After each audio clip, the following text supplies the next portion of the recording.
Should your training change depending on how old you are? Answer is yes. Today we're going to break down how you should train depending on what your age group is to get the most out of the gym, minimizing injuries, maximizing gains. Let's do it. We're going to start at 18 to 24. This is the age I was when I first started training. Yes, you can train if you're a bit younger, but I don't really recommend it. It takes some time to warm into the gym, and you need to be a little bit older to understand how to avoid injuries, that sort of stuff. If you're 18 to 24, this is the maximum return on investment time for training. You have the highest testosterone at this time. You can really push the boat out, really go hard. What I'd focus on here, master form. You need to get your form down perfectly. Mastering your form and being safe is going to ensure you can lift for the rest of your life and have lifelong results. This is when you focus on. Building good training habits is also really important here. Getting into a nice system of training 5 or 6 days a week, having a rest day, making sure you get your nutrition down. This is the time you build a foundation for the rest of your life. Building good training habits is also key here. You want to be stretching, improving your mobility, your flexibility. If these are things you need help with, subscribe to me. I release videos on this stuff all the time. Bottom line is this: if you're 18 to 24, you're going to be pushing heavy weight. You're going to be doing so safely. You're going to be getting lots of nutrition and lots of rest, and really building a strong foundation for the rest of your lifting career. Now, we move into 25 to 35. Here, if you've been training already, you should have a little bit of muscle maturity developing. The important thing now is to ensure longevity for the future. You're not 18 anymore. You can't absolutely blast yourself in training and go back to back to back to back. You're also going to have to dial back things like drinking on the weekends, overeating, as your metabolism is going to slow down slightly, not a huge amount, but you're not going to burn through things like you did when you were 18. Important thing here, similar to 18 to 24, you're still building a foundation of your physique. You're still getting into good training habits, but things like prioritizing recovery is going to be much more important. You need to have those rest days, as well as getting your nutrition on point. If you're this age, you're probably at the age where you're definitely cooking for yourself, so you can really take charge of that. You're also probably at the age where you're going to a lot of things like work dinners and work drinks. So navigating the social landscape of training is going to be super important here. I have videos all about that. Check my channel, subscribe, you know the deal. So finding a way to fit fitness into your life is key at this point. You can still go hard with training. You should still see great results. Your testosterone's still nice and high, and you're still going to be recovering great, but you're probably not able to dedicate 100% of your time to training like you were when you were 18 and kind of fucking around. My advice for this group, this is the group I'm currently in, find a way to fit fitness into your lifestyle long term. You want to get the maximum output for the minimum input, because when you get a little bit older, as we're going to talk about in a second, your priorities are going to shift. You're going to have more responsibility, less time to go to the gym.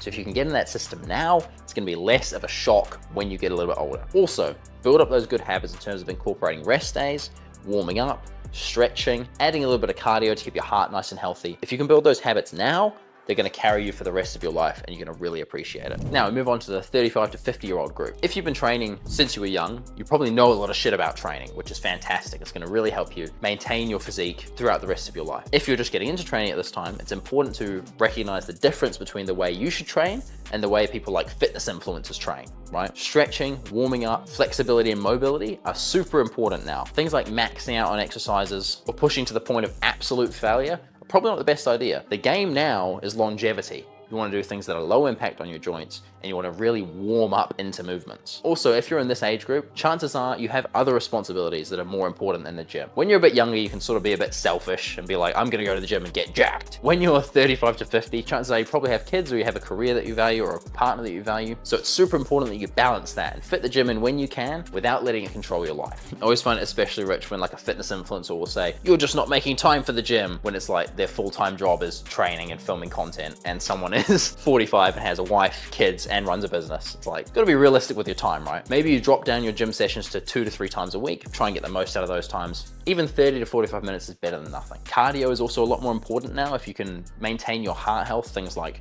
running, some Stairmaster time, those are going to help you quite a lot. Try and do things that are low impact as well. You won't really feel the effects of it right now, but when you're 60, 70, 80, chances are you're going to feel a buildup of pressure on those joints if you've abused them with training at this time. Next age group is 60 plus. This is my parents' age. I've coached a few clients here. The game here is mobility, flexibility, and keeping your heart healthy. You're not going to be pushing for PRs as much. It doesn't mean you need to back off on your training intensity entirely. A lot of people have this idea that when they get old, they're going to be all frail. Realistically, your frailty only comes about when you allow it to. Yes, you need to back off a little bit. Yes, your joints are going to need a lot more warming up, but some of the 60-year-olds I've trained fucking hard. I'm not going to lie. They impress me on a daily basis. So make sure you're safe, do lots of stretching, lots of mobility, lots of warming up. It might take you 2 or 3 sets to warm up into an exercise, as opposed to me, it will take 1 set, right? But that's totally fine. Make the best of the time you have. If you're approaching retirement age, you're going to have a little bit more time. time, chance to incorporate some more fitness into that. It has been shown that one of the best ways to maintain mental health as you get older is physical exercise, things like weightlifting, even more so than doing crosswords and stuff, which is kind of surprising to me, but great for you.